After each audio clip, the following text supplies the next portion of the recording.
Case study. Tani. I was raped in childhood. Rejection मिला, लोगों ने चीट किया बार बार, अकेलापन अंदर रहता है और मुझे केव्स अंधेरे से भी डर लगता है।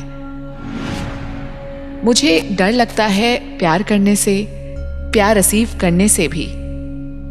शादी का डर भी मुझे है। कांस्टेंट फील होता है मुझे कोई छोड़कर चला जाएगा। मैं हेल्पलेस फील करती हूँ। कॉन्फिडेंस भी लो है। कांस्टेंट डर है अबैंडनमेंट का।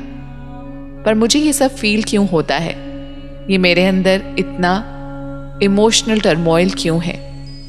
फीलिंग्स को सप्रेस करना, एक्सप्रेस ना करना, अपनी बात कहने में भी मुझे डर लगता है। तानी की आवाज से पता चल रहा था कि वो बहुत टूट चुकी है। वो इतनी डरी हुई आवाज थी जैसे उसे कुछ कहने में, एक्सप्रेस करने में भी डर लग रहा हो, बहुत एफर्ट्स लग रहे हों। तानी का सेशन ऑनलाइन हुआ, the session.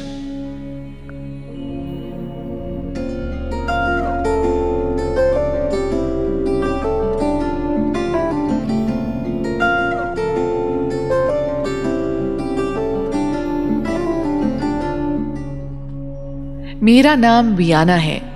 Maroon top and skirt पहनी हुई है। सर पर एक हैट है। ऑस्ट्रेलिया है ये जगह, शायद यही वर्ड मेरे मन में आ रहा है। मैं किसी के साथ भाग रही हूं। अब मुझे ऐसा लग रहा है जैसे बर्थडे है और काफी बड़े घर में मैं रहती हूं। बड़ा सा केक भी रखा हुआ है और मेरे फादर मुझे दिख रहे हैं। काफी लोग हैं वहां, वाइन पी रहे हैं। पर मैं खुश नहीं हूं अंदर से, क्योंकि इन्होंने मेरी शादी अनाउंस कर दी है, मेरे फादर ने। शायद बिजनेस डील है कोई। बट मैं तो किसी और को प्यार करती हूं। मेरे अंदर गुस्सा भरा हुआ है, पर अपने पापा से मैं ये बात नहीं कह सकती। ओके, तुम्हारे फादर की किसी से रिजेम्बलेंस है करंट लाइफ में तानी? नहीं, ये कोई और है। मैं मगर इसलिए भाग रही हूं अपने बॉयफ्रेंड के साथ, जिसका नाम रूमी है।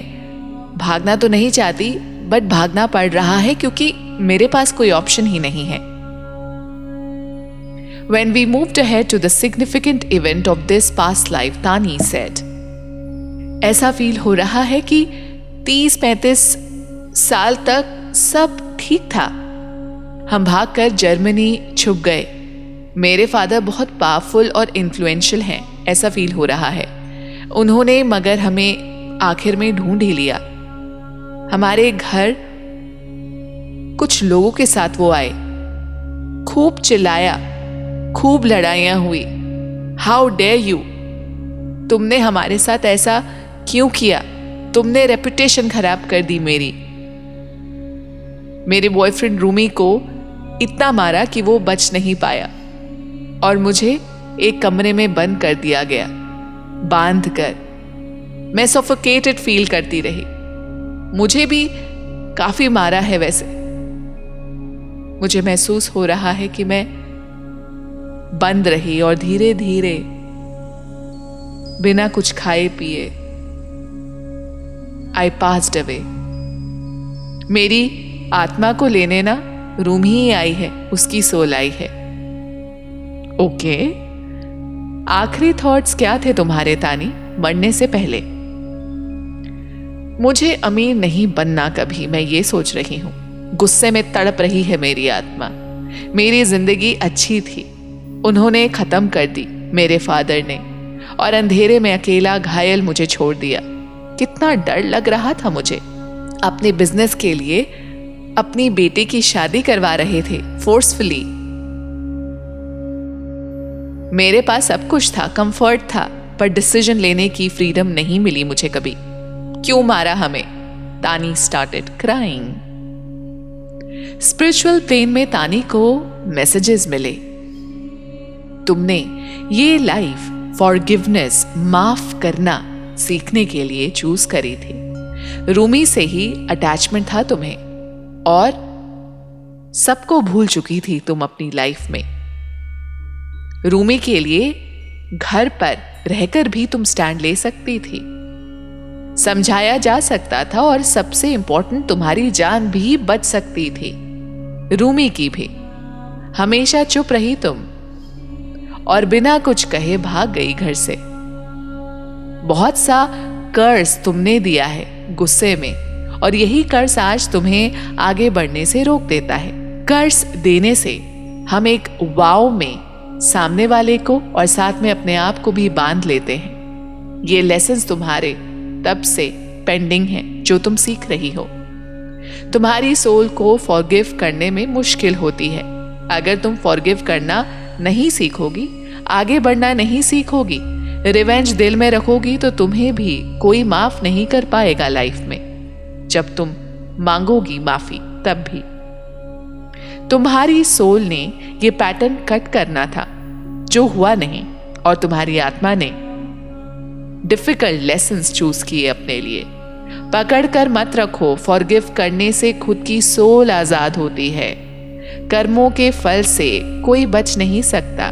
इस लाइफ से कैरी फॉरवर्ड जो भी हुआ है, तुम्हारा अटैचमेंट, तुम्हें फिर से उसे छोड़ना होगा, लेट गो करना होगा। सबको कंट्रोल करना चाहती हो पर कंट्रोल हम नहीं कर सकते। फॉरगिव करना सीखना है क्योंकि वही है जो कितने जन्मों से लर्न करना चाह रही हो तुम। तुम्हारी आत्मा बदले की भावना से आजाद करो अपने आप को। कोई मुझे नहीं समझता वाली फीलिंग्स भी तुम्हारी पास लाइफ से आई है। अंधेरे का डर भी वहीं से आया है क्योंकि तुम्हारी बात बिना सुने तुम्हें हिट किया गया था। सप्रेशन वाली फीलिंग्स भी वहीं से आई हैं। From this case study we learned किस तरह से माफ करना इंपॉर्टेंट है। इस दुनिया में कोई भी विक्टिम नहीं है और सोल अपने लिए बेस्ट लेसन्स चूज करती है। उसको पता है कि उसको क्या सीखना है। हाँ, जब हम एफर्मेशंस यूज कर रहे थे तानी के लिए तो उसे एक डार्क शेडो भी दिख रही थी जो उसका ऑरा टच करने की कोशिश कर रही थी। पर जैसे जैसे एफर्मेशन स्ट्रॉन्ग होते रहे, रिपीट करते रहे, वो एक प्रोटेक्शन बबल में अपने आप को विजुअलाइज करने लगी। उस एंटिटी को, डार्क शेडो को झटका लगा और वो एकदम से पीछे हट गई। ये चीजें होती हैं अगर हम अपने ऑरा पे काम करें और ऑरा पे काम करने का मतलब है डेली मेडिटेशंस, प्रेयर्स या जो भी आपकी स्पिरिचुअल जर्नी है उसको रेगुलरली प्रैक्टिस करना। एक्सट्रीम में नहीं, बैलेंस में। डर जो डार्कनेस का है, अंधेरे का है, वो साफ पता चलता है क्योंकि उसकी डेथ भी डार्क रूम में हुई थी, इसीलिए उसको गुफाओं से भी डर लगता है इस लाइफ में। अगर मैं तानी की रीसेंट लाइफ कंडीशन की बात करूं तो तानी ने अपने आप को बहुत इम्प्रूव किया है। अभी भी उसको इमोशंस पे काम करना है बट देखा जाए तो अब उसकी लाइफ कंडीशन बहुत अच्छी है। यही नहीं, उसको एक बहुत बड़ा रिवॉर्ड मिला है, अवार्ड मिला है, क्योंकि अब वो trauma, pain and rape victims की दिल से मदद करती है उनकी लाइफ बेटर बनाने में।